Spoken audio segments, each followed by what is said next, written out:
안녕하세요. 녹색의 꿈의 문지연입니다. 날씨가 선선해지면서 사람들이 많이 찾는 곳이 있습니다. 바로 이렇게 지금 제가 나와 있는 숲인데요. 우리나라 국민들의 90%는 도시에서 살고 있습니다. 그래서 이런 자연 공간을 만나기란 쉽지 않은데요. 그래서 사람들은 도심의 숲에서 일상의 긴장과 스트레스를 풀기를 원하는데요.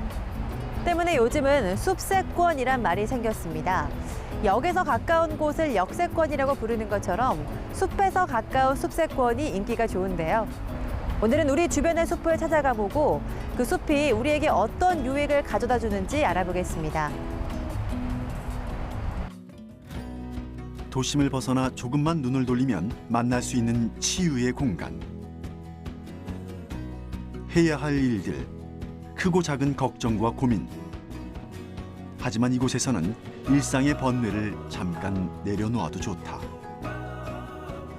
곤충들도 많이 있고 나뭇가지도 조금 있어요. 거미줄놀이 했어요. 바람소리와 새소리, 물소리는 우리 몸의 오감을 열어주니 누구나 이곳에서는 작은 자유를 누릴 수 있다. 우리 주변의 지상낙원, 숲으로 가본다.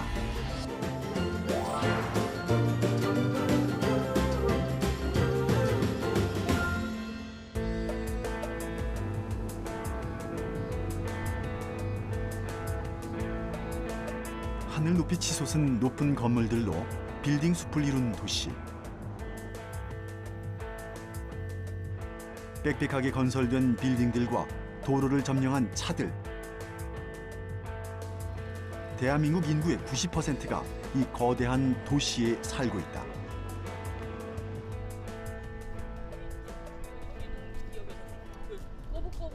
하지만 우리는 언제나 자연을 동경하고 조금만 시간이 생겨도 숲으로 가기를 원한다. 도시 한복판에 살다 보면은 참 공해로 인해서 많이 안 좋은데 이렇게 공기 좋은데 물 좋고 고온 좋은데 공원에 나와 있으면은 확실히 몸도 개운해진 것 같고 그래서 자주 나오고 있습니다. 아무래도 빌딩 속에 있다 보니까 되게 깝깝한 게 있고요. 그래서 저는 그럴 때마다 되게 숲이나 산이 많이 생각이 나는 것 같아요. 갑갑한 도시에 살면 살수록 인간의 본능은 자연으로의 회귀를 더욱더 갈망하게 만든다. 그리고 우리가 원하는 자연은 사실 그리 멀지 않은 곳에 있다. 바로 도시 가까이에 있는 도시숲이 그곳이다. 우리 국민의 90% 이상이 도시에 살면서 건강과 힐링의 중심축에 있는 도시숲이 새롭게 조명받고 있습니다. 우리나라 1인당 생활권 녹색 공간은 WHO가 권고한 9제곱미터를 밑돌고 있습니다. 이는 세계 주요 도시의 순면적과 비교해봤을 때 매우 부족한 크기. 파리가 13제곱미터, 뉴욕이 23제곱미터, 런던 27제곱미터인데 서울은 4.4제곱미터로 다른 나라에 비해 1인당 도시 순면적이 턱없이 부족한 실정이다. 더 숫자 양적으로 도시숲이 양적으로 많아져야 되고 질적으로도 높아져야 되는 그러한 부분이 있습니다. 그렇지만 특히 서울시 같은 경우에는 4.4 정도 4.4 평방미터로서 상당히 낮은 수치입니다. 그래서 각 도시마다 도시숲의 양은 다른데요.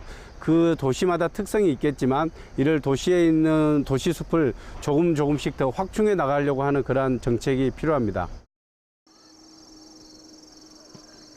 수도권 내에 숲이 부족한 게 현실이지만 조금만 관심을 가지면 우리가 사는 주변 곳곳에서 숲을 찾아볼 수 있다.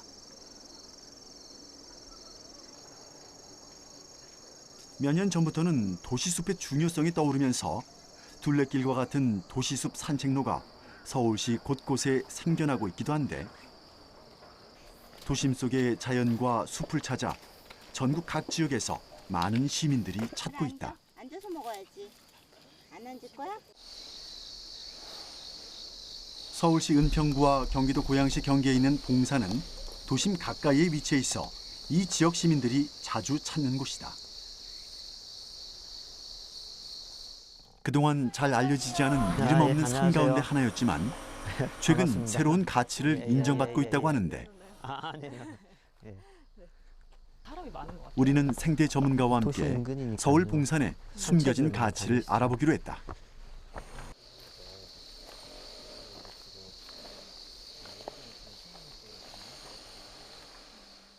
서울에 이제 자그마한 산들이 있는데 봉산도 그런 자그마한 산 중에 하나예요. 그 작은 산이지만 특정한 어떤 생물군들이 분포하고 있어서 서울시에서 생태경관 보존 지역으로 일부 지정한 산이기도 합니다.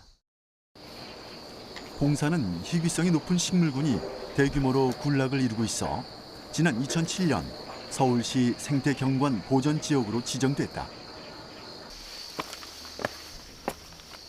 봉산엔 과연 어떤 생물군들이 살아있을까? 기대와 호기심을 가진 채 봉산의 등산로로 올라섰다.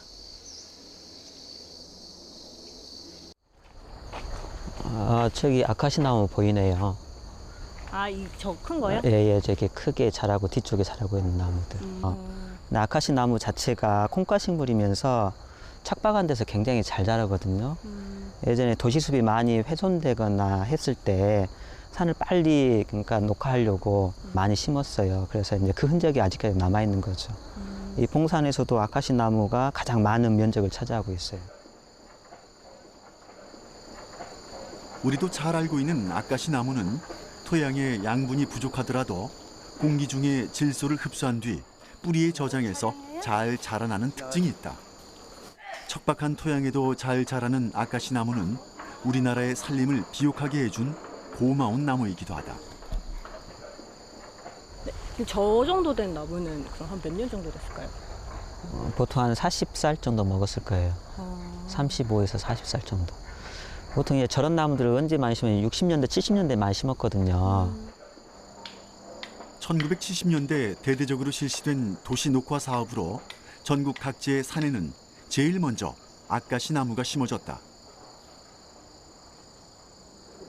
아카시 나무가 흙을 비옥하게 해주고 난 뒤에야 다른 나무들이 들어올 수 있었던 것이다. 지금 보고 있는 커다란 나무 군락도 그중 하나. 위풍당당한 모습으로 하늘까지 높게 뻗어 있는 나무, 바로 팥배나무다. 나무 자체가 갖고 있는 특징은 한 크게 자라면 한 15m까지 자라거든요. 그리고 나무가 굉장히 단단하고 거기 잘 비틀리지 않는데요. 그래서 옛날에는 뭐 기구나 도구 만들 때 쓰기도 했대요. 그다음에 마루를 깔 때도 쓰기도 했고. 근데 이제 더더욱 중요한 거는 이 팥배나무가 열매가 이제 가을철에 거의 열리잖아요. 빨갛게 있고 이게 겨울철에도 달려 있는데 겨울철에 새들이 먹을 게 없잖아요. 그래서 새들이 많이 따먹어요. 그러니까 아마 이제 새들이 살아가는 데 있어서 굉장히 중요한 먹이 공급을 해주는 나무로서도 의미가 있을 것 같아요. 팥배나무의 이름은 열매는 팥을, 꽃은 배나무 꽃을 닮았다고 해서 붙여졌다고 한다. 봄에는 숲 전체를 하얀 꽃으로 덮어 장관을 이루고 가을이면 빨갛게 익은 팥배나무 열매가 주렁주렁 매달린다.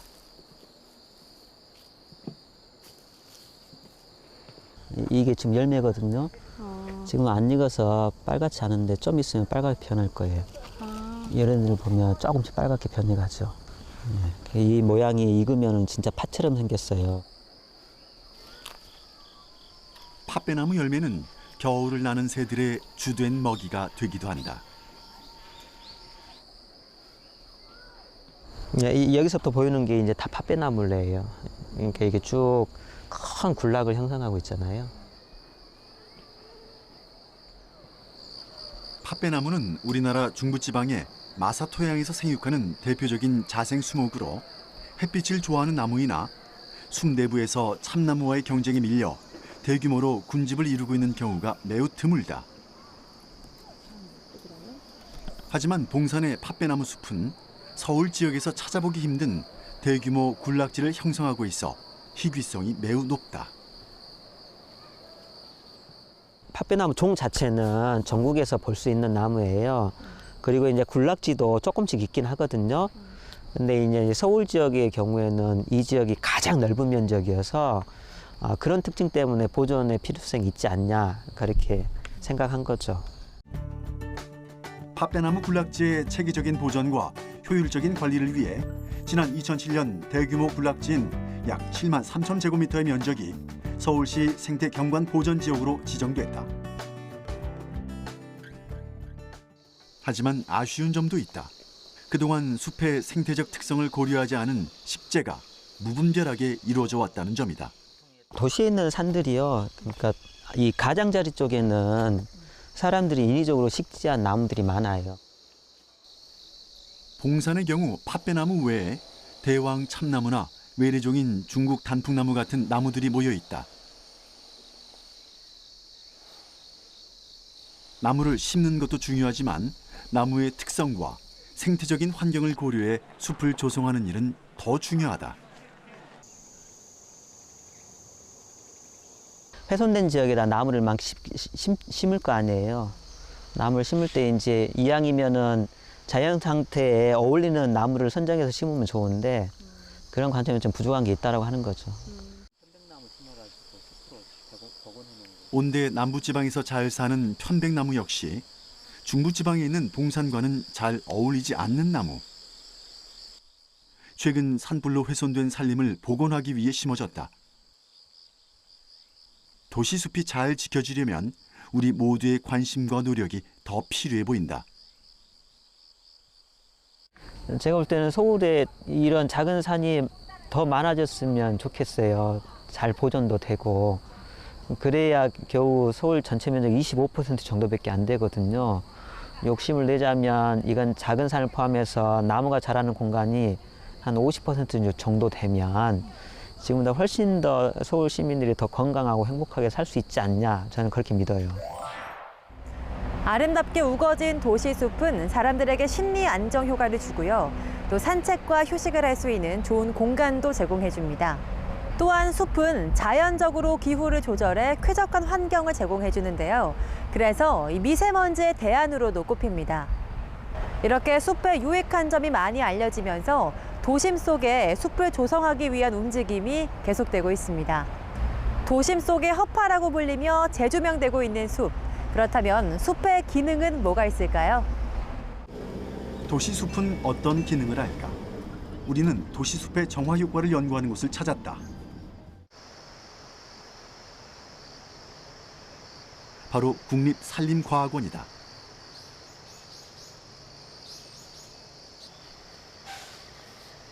그동안 숲과 사람과의 상호작용, 숲이 갖고 있는 다양한 가치를 연구해온 박찬열 박사. 그는 도시숲의 기능과 미세먼지 저감 효과에 대한 연구를 진행 중이다. 지금 이제 샘플링을 하는데요. 지금 여기에서 공기가 이렇게 흡입이 돼요. 이 장비가 어떤 식으로 미세먼지가 측정되는지를 설명 좀 해주실까요? 예, 실제로 여기 보시면 여기에 있는 흡입구로 공기가 자연스럽게 들어오면은 들어온 공기를 광산란법이라는 방법에 의해서 미세먼지의 농도를 TSP, PM10, PM2.5 미세먼지의 그 크기에 따라서 농도를 측정을 하게 됩니다. 국립산림과학원 홍릉숲에는 미세먼지를 측정할 수 있는 장비가 3군데에 설치됐다. 5분 간격으로 미세먼지 농도가 측정돼 자동으로 기록된다. 지금 PM10이 에버리지가 0.8 그리고 PM2.5는 0.78. 그래서 오늘 미세먼지 농도는 상당히 낮은 것으로 숲속에서 상당히 낮은 것으로 나타났습니다. 좋음인데요. 여기서는 오늘은 이제 상당히 미세먼지 농도는 기온, 풍향, 풍속 등 환경적인 요인의 영향을 받기 때문에 정확한 측정을 위해서 기온, 풍향, 풍속을 함께 측정하고 있다.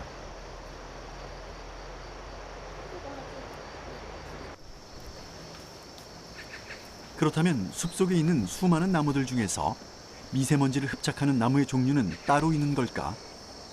박찬열 박사와 함께 알아보기로 했다. 이 나무는 이렇게 보시다시피 침엽수이고 바늘잎 나무이고 또 1년 내내 잎을 매달고 있습니다. 그래서 이러한 나무들은 미세먼지를 이렇게 흡착하는데 탁월한데요. 이렇게 잎이 가늘지만 이 전체적인 수관층, 이 잎사귀가 매달려 있는 부분은 아주 커서 단위 면적당 연 면적이 아주 큽니다. 미세먼지를 잡는 화백이란 이름의 침엽수. 1년 내내 잎이 달려있는 상록수이며 잎의 안쪽에는 조그마한 돌기들이 많아 미세먼지를 잘 잡아낸다. 숲이 이렇게 우리가 실험해서 한 그루의 나무가 1년에 어느 정도 미세먼지를 잡을까라는 걸 봤는데 약 36g 정도에서 우리가 쉽게 말하자면 에스프레소 커피 한 잔 정도의 그런 미세먼지를 1년에 나무 한 그루가 먹는다라고 이렇게 볼 수 있습니다.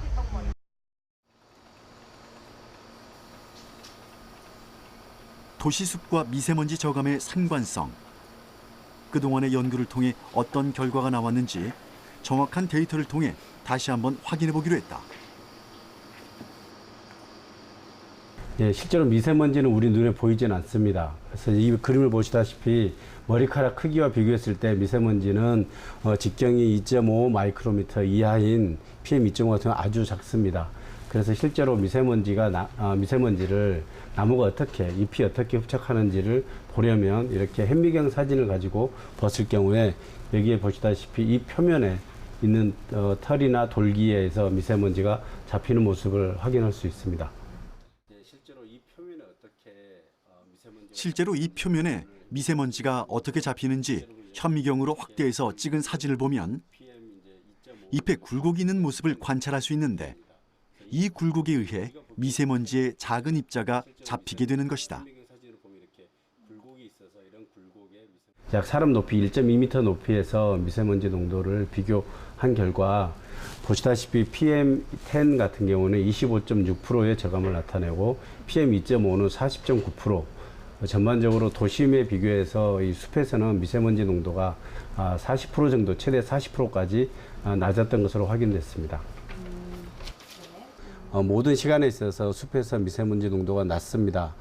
특히 오후 2시에서 한 8시까지의 미세먼지 농도는 숲에서 훨씬 낮습니다. 도시와 비교했을 때 숲에서는 미세먼지 농도가 무려 40% 가까이 낮았던 것으로 나타났다. 도시숲은 도시의 천연 공기청정기인 셈이다. 미세먼지가 심해지는 날이면 야외 활동이 부쩍 줄어들고 마스크를 한 사람들이 많아진다. 아이들은 놀이터나 운동장 대신 실내로 들어와 혼자 할 수 있는 놀이를 찾는다. 그러다 보니 모바일 게임이나 스마트폰에 더욱 빠져들 수밖에 없다.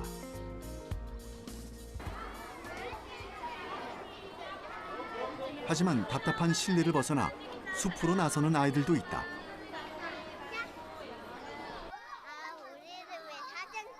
이곳의 아이들은 매일매일 인근의 숲으로 가서 노는 체험학습을 하고 있다.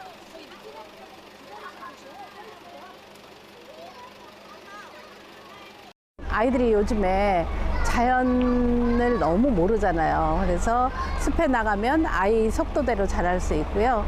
아이가 자연스럽게 자기 발달 단계에 맞춰서 놀이할 수 있고 많은 생각을 키워줄 수 있는 곳이기 때문에 제가 숲을 꼭 데리고 다니고 있습니다. 네.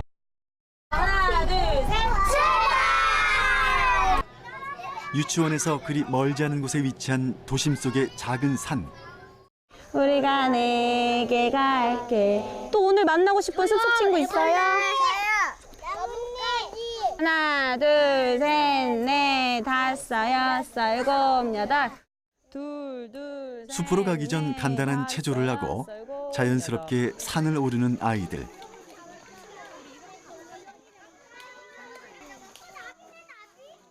숲으로 가는 길은 늘 즐겁기만 하다. 어제와 오늘이 다른 숲은 매일매일이 아이들에겐 새로운 놀이터. 숲을 오르며 만나는 나무들과 곤충들이 아이들의 시선을 잡아끈다. 어찌된 일인지 숲에서 만나는 곤충 친구들은 무섭지도 않다. 거미예요? 지렁이에요. 지렁이요? 어디서 잡았어요? 난 아직도 안 잡았는데. 그게 뭐예요? 모르겠어요. 그런데 얘는 발이 6개고 더듬이가 2개예요. 너무 요즘에는 엄마들이 다 해주잖아. 엄마가 다 해주고 할머니가 다 해주고 모든 욕구가 아이들 표정만 보고도 다 충족을 시켜주는 이런 요즘 문화에서 아이들이 숲에 오면 누구도 그런 거를 해결해주지 않거든요. 스스로 해결해 나가고 스스로 키워나가고 그런 것들이 우리 아이들한테 좀 더 강하게 클 수 있는 그런 힘을 좀 키워줄 수 있는 것 같아요. 네. 숲은 아이들 스스로 행동할 수 있게 만들어준다. 괜찮아.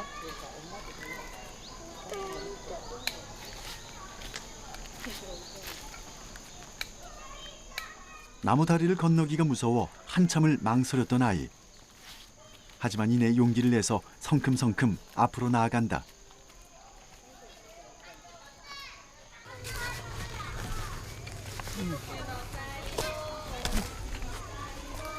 자, 우리 숲에 올라오면서 여러 친구들 많이 만났어요?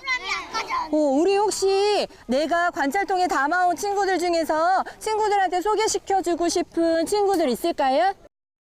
지훈이가 찾은 친구는 무엇이었는지 얘기해 볼래?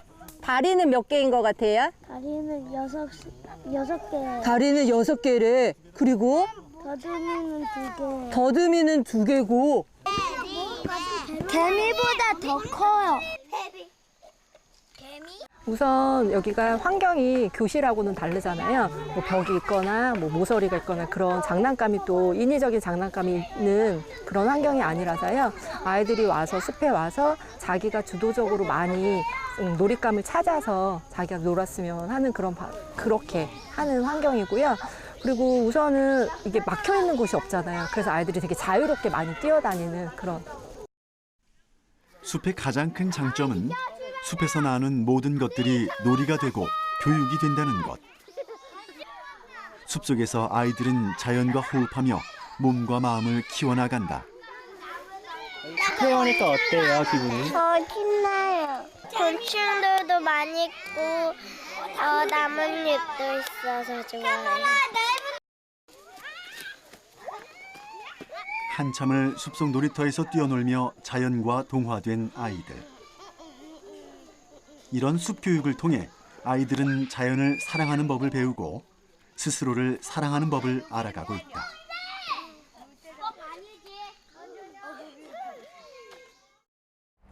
네, 이렇게 숲에서 뛰어노는 아이들을 보는 것만으로도 제 기분까지 다 좋아지는 것 같습니다. 이렇게 남녀노소 할 것 없이 숲에 들어와 있으면 마음이 편안해지는 기분을 다들 느껴보셨을 텐데요. 이게 바로 숲의 치유 기능 때문입니다. 실제로 숲을 가볍게 걷거나 바라보는 것만으로도 마음이 안정된다고 합니다. 숲은 만물의 생명을 고스란히 담은 신비로운 곳입니다. 태초의 원시림인 극상립의 숲, 강원도 곰배령으로 가보겠습니다.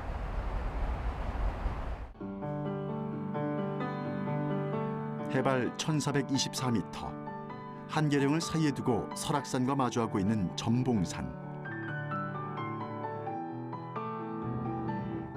전봉산 정상에서 남쪽으로 내려가는 능선에 자리한 곰배령은 우리나라 전체 식물종의 20%가 자생하는 산림 유전자원 보호구역이자 유네스코 생물권 보전지역이다.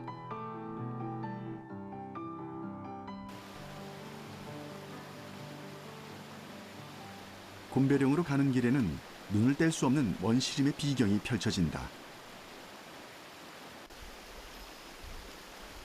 수령이 몇백 년에 이르는 거대한 교목들과 훼손되지 않은 자연 풍광. 어디서나 만날 수 있는 야생동물은 보는 이들의 감탄을 절로 자아낸다.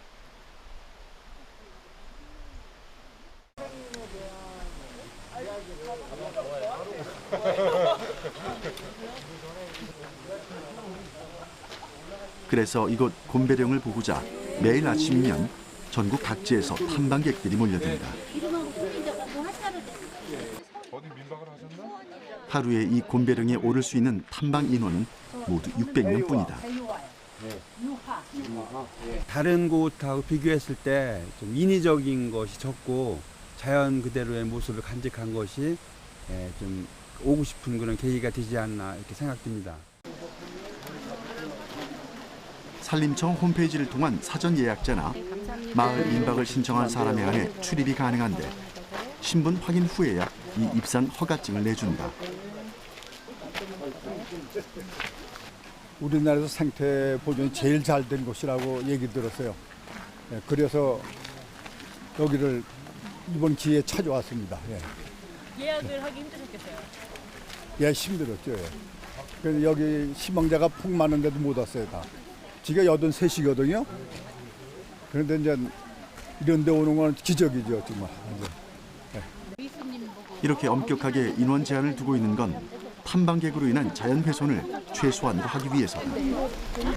여기 올라가시면 화장실이 없습니다. 이제는 지금부터는 여기 주차장에 가서 좀 더 볼일 보시고 다니시면서 도토리에 다 주워 가시는 분들이 계세요. 도토리 주우시면 안 돼요. 자연에서 나는 것은 원래 자연의 것이므로 아주 작은 것조차 인간의 손이 타지 않아야 그대로 유지될 수 있다. 간혹 길 탐방로 주변에 떨어진 도토리를 주워 가시는 분들이 계세요. 근데 그 도토리가 다람쥐나 아니면 요 산에 살고 있는 멧돼지의 주 먹이가 되는데 이거를 사람이 주워가 버리면 멧돼지는 내려와서 먹을 게 없으면 민가로 내려옵니다. 그러니까 개들을 먹이 활동할 수 있는 범위 내에서 그냥 충분히 바닥에 떠주면 여기는 그냥 그대로 둡니다. 그래야 개들도 어느 놈은 땅속으로 들어와서 싹을 틔울 거고 숲을 건강하게 하는 하나의 역할을 하는 건데 그걸 탐방객들이 주워가면 그 역할이 빠지게 되죠. 20년 넘게 곤배령을 지키고 돌보는 일을 하고 있는 이금성 씨를 따라 본격적으로 곤배령의 면면을 살펴보기로 했다.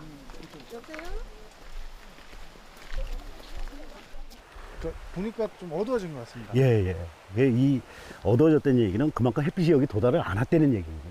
그러니까 햇빛이 숲이 작으면 햇빛이 여기까지 도달을 해서 여기 기온이 올라갑니다. 근데 여기는 햇빛이 도달을 못하니까 기온이 굉장히 서늘하고 시원합니다. 조금이라도 햇빛을 더 받으려고 하늘을 향한 나무들의 치열한 경쟁은 울창한 숲을 이루었고 한낮에도 빛이 잘 들지 않을 정도다.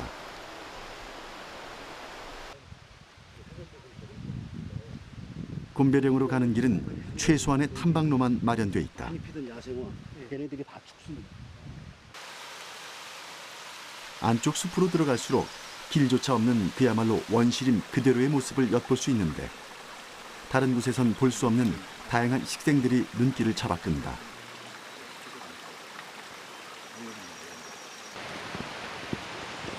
깊은 산지에 자생한다는 낯선 생김새와 이름을 가진 이 꽃 역시 그중 하나다.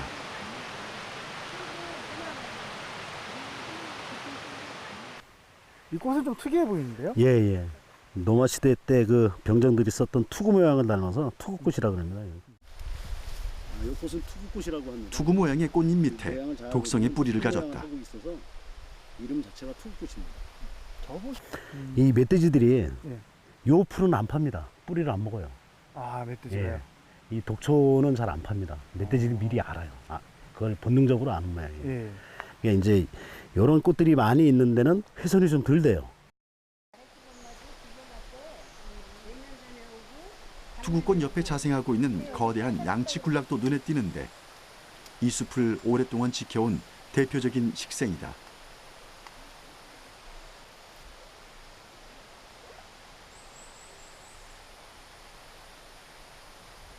그 투구보다 사실은 이런 애들이 이 숲을 지탱하는 원동력이 될 수도 있어요. 이 풀이요? 예. 이거 이제 관중이라는 고사리과의 식물인데 아마 지구상에서 가장 오래 남은 식물이라고 보시면 됩니다. 뭐 2억 년, 3억 년 됐다고 보니까 이런 애들이 여기는 지금 굉장히 많습니다.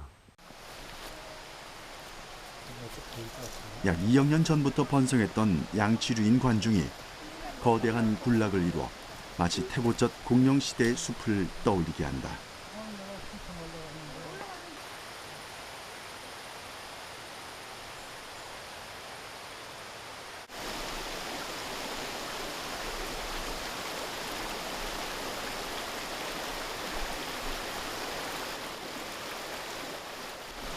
숲 어디서나 들을 수 있는 경쾌한 계곡물 소리.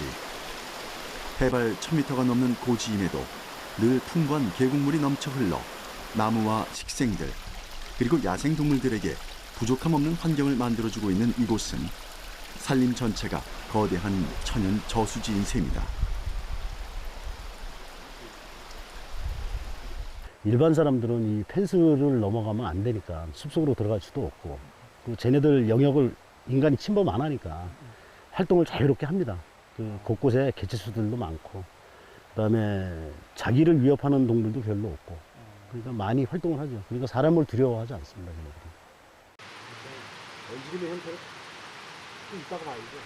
커다란 나무마다 치렁치렁 덩굴이 감싸오르고 있는 모습도 원시림이 보여주는 특징이다. 같이 올라가서 이파리를 쫙 펼치고 있습니다. 펼치고 있고,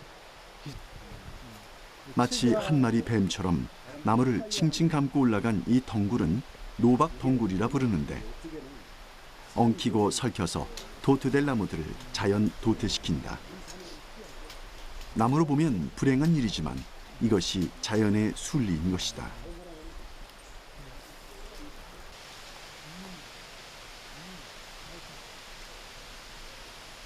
산림 관리 차원에서 보면 다른 나무의 유해한 덩굴은 없애는 게 좋겠지만, 곰배령에선 모든 것을 있는 그대로 두는 게 원칙.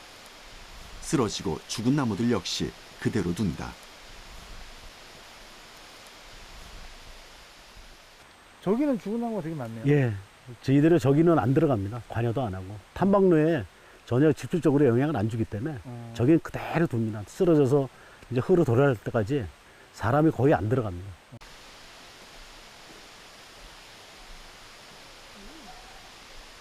간혹 탐방로 주변에 쓰러져 있어 사람에게 위해를 가할 수 있거나 위험한 경우에만 죽은 나무를 치우고, 다른 경우에는 그냥 두어서 자연의 이치대로 숲이 운영될 수 있게 죽은 나무조차 보존하는 것이다.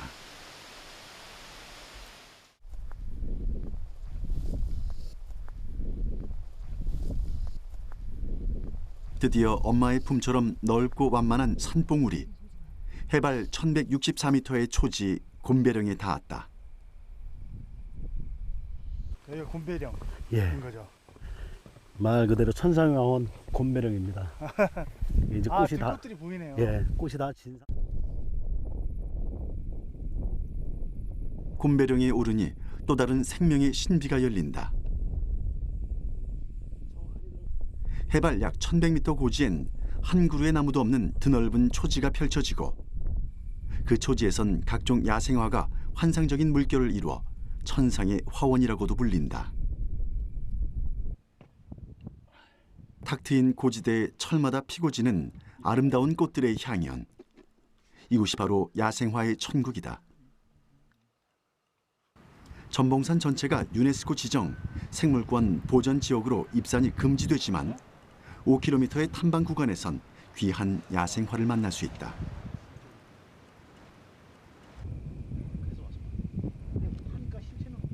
하지만 탐방객의 입산은 곰배령 입장에서만 보면 사실 득보다 실이 많다.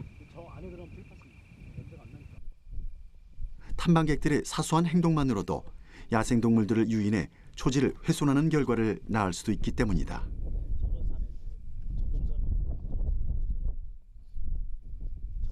여기 오후 2시 되면 탐방객들 다 내려가고 나면 여기에 사는 원 주인들이 찾아옵니다. 이제 멧돼지라는 놈이 와서 이걸 파는데, 이거는 파는 이유는 두 가지예요. 풀에 이제 먹이 활동 중에 하나인데 풀뿌리를 먹기 위해서나, 아닌데 여기는 이제 좀 심각한 게 사람이 뭔가 음식을 먹고 버렸기 때문에 이 음식물 냄새가 나서 여기 와서 파는 겁니다. 제일 나쁜 게 막걸리, 뭐 사과, 뭐 이런 걸 이렇게 이런 건 썩어 그리고 버리는 그런 행위 때문에 요 주위가 많이 훼손이 된 겁니다. 곰배령의 아름다움이 알려지면서 해마다 탐방객은 계속 늘고 있다. 사람이 드나들면 훼손은 불가피한 일. 최근 이 곰배령을 두고 이용과 보존의 조화가 화두로 떠오르고 있다. 원시림의 원형을 보존하고 지속 가능한 생태 탐방을 유지하기 위해선 자연을 있는 그대로 두고 볼 수 있어야 할 것이다.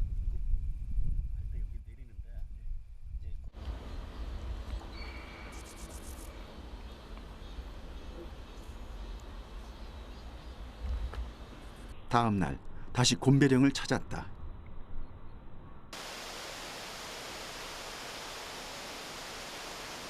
어제와 다름없이 무성하게 우거진 나무숲.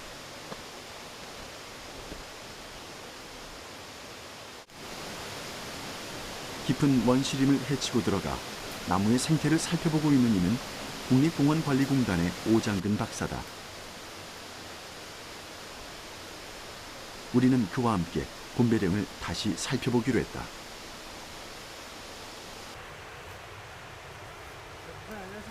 안녕하세요.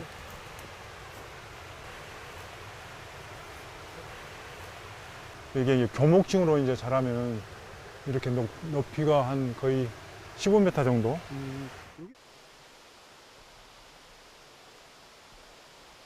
끝이 보이지 않을 정도로 하늘로 길게 뻗은 거대한 피나무.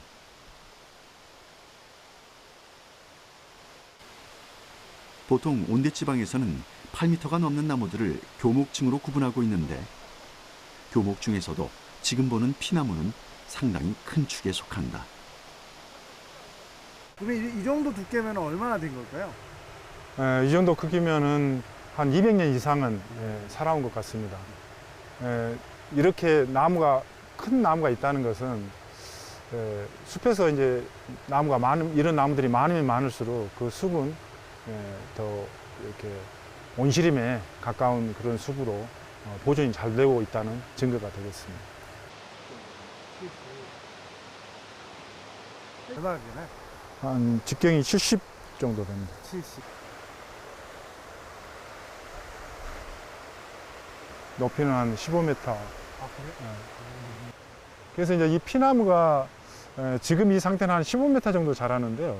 이게 이제 더 자라다 보면은 20m 이상도 충분히 자랄 수 있는 그런 나무가 되겠습니다.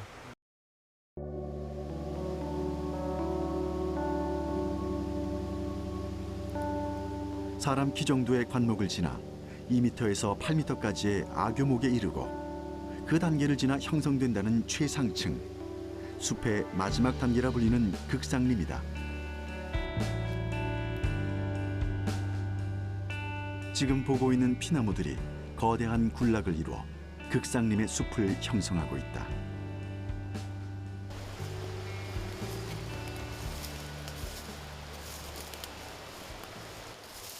전봉산 극상림 숲속에선 피나무 외에도 다양한 교목들을 관찰할 수 있다.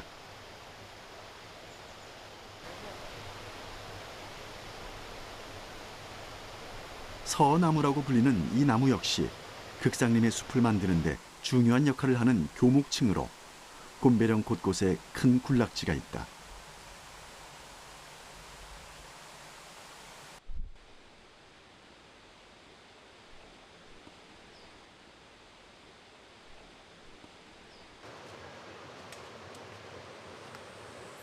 깊은 산속 구비구비, 인간의 발길이 닿지 않은 곳에 펼쳐지는 무한한 원시림. 이게 지금 키가 이번엔 수령 100년짜리 신갈나무 앞에 섰다. 우리나라에서 가장 넓게 분포하는 것이 바로 이 신갈나무 숲으로 극상림을 형성하는 나무 중에서 가장 크게 숲을 이룬다. 그러고 보니까 지금 요 밑에 도토리가 많이 있네요. 네, 지금 도토리가 떨어져가지고 이렇게 싹을 이제 형성하려고 이렇게 순이 났습니다. 금년에 떨어진 종자들이죠. 예. 그래서 이제 이게 나중에 이제 싹이 나고 이파리가 나게 되면은 이렇게 큰 신갈나무가 되는 거죠. 이게 먹이도 되고 결국에는 이제 가을이면 도토리가 열리는 신갈나무. 나무를 또 이렇게 만들고. 이 귀한 열매는 다람쥐와 새 등 동물들에겐 먹이가 돼주고 또 일부는 다시 나무가 돼서 숲을 이룰 것이다.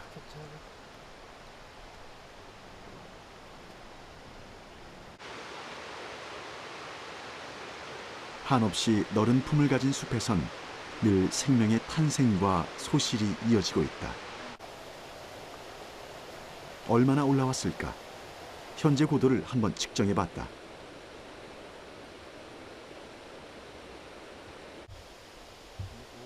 산허리 이상의 높고 깊은 산지에 분포하는 거제수나무는 쭉 뻗은 키가 특징. 높이가 무려 30m까지 자란다. 부피 생장을 하면서 껍질이 얇게 벗겨지는 것도 특징이다. 무엇보다 거제수 나무는 많은 낙엽을 떨어뜨려 땅을 비옥하게 만들고 큰 숲을 형성하는 데 도움을 준다. 주로 이제 1000m나 2000m 높은 산에서 군락을 형성하면서 이제 잘 자라는 나무인데, 이 나무에서 그 떨어지는 낙엽들이 토양을 비옥하게 해가지고 침엽수가 들어오는데 상당히 이제 개척 역할을 해주는 그런 나무로 알려져 있습니다.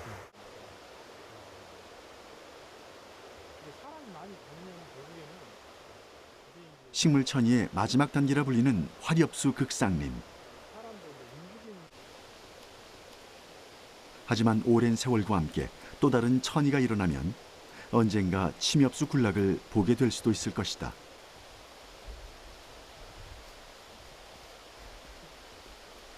모든 것은 자연의 순리대로 흘러갈 것이다. 숲은 끊임없이 이제 경쟁을 하고 있죠.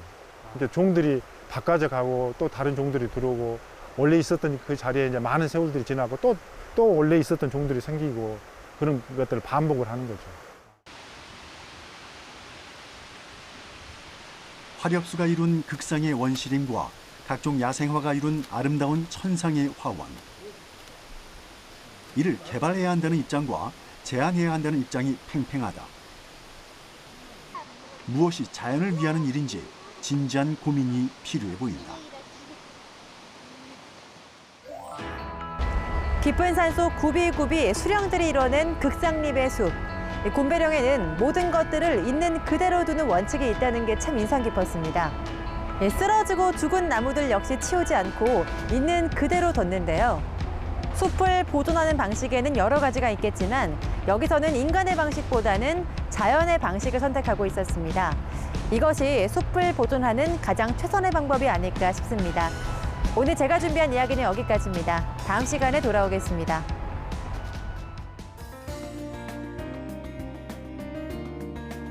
우리의 오감을 열어주고 새 생명이 탄생하는 경이로운 공간.